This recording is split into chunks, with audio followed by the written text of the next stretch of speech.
Hey, what's up guys? Hey, I've got something special today. I came across these amazing prime ribeye caps. Not easy to come by at all. I jumped on them in a second. These are the king of steaks. I'm gonna smoke these in a little cherry wood. We're gonna sear them off. Stick around, I'll show you how.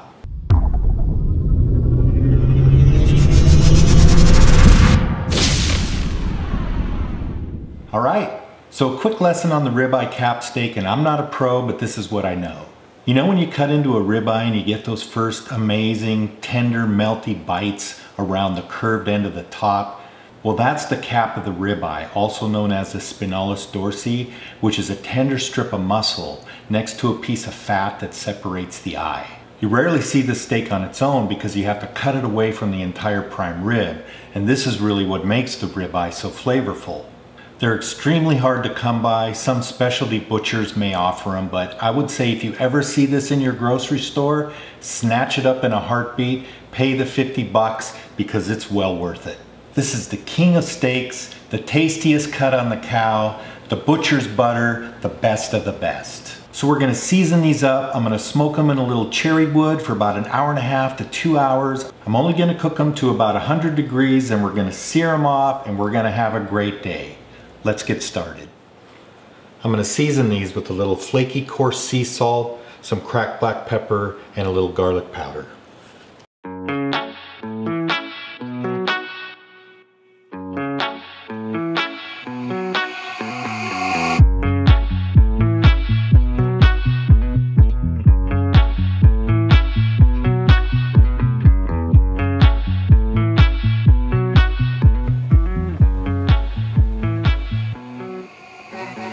Now I'm going to let these sit for about 20 minutes and let that salt start to penetrate the meat. In the meantime, I'm going to set my smoker to about 200.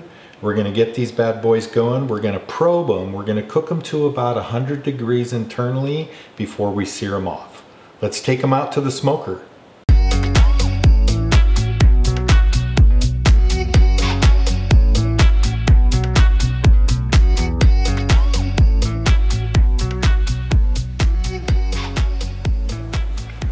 Okay, so these guys are at about 100 right now. I'm gonna brush them in butter and then I'm gonna cover them in foil and let them rest for about 10 minutes.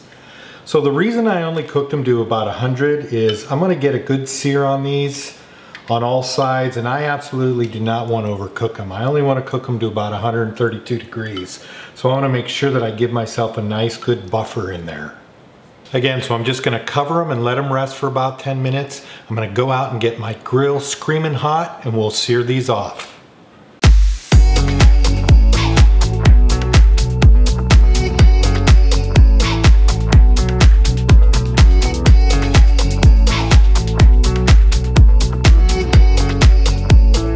Uno, dos, tres,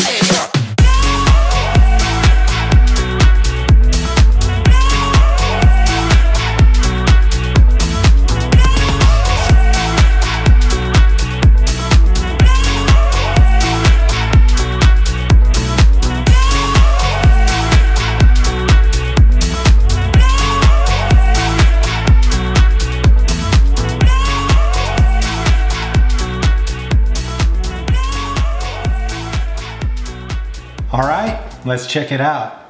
This was a whole lot of fun, but man, I'm telling you, when you're out on your grill in the peak of the day and it's 96 degrees, it's not an incredibly pleasant experience. But I know this is gonna be worth it. So I wanna let you know that I started it on my grill on the grates and I wasn't getting the heat that I wanted, so I moved it over to my flat top so I could get a really nice sear. By the way, if you're new to the channel and you like kitchen content, please feel free to subscribe. We upload 2 to 3 times a week. Hit that like button if you enjoyed the video. We'd really appreciate it. Here we go. Cheers. Wow. It's so tender and so flavorful. I got a really nice sear and it's cooked to a perfect medium rare. I'm catching a touch of that smoke and it's not too overpowering. It's absolutely perfect. This is what all steaks aspire to be. Now, if you don't mind, I've got some eating to do. It's amazing. That's how that one goes.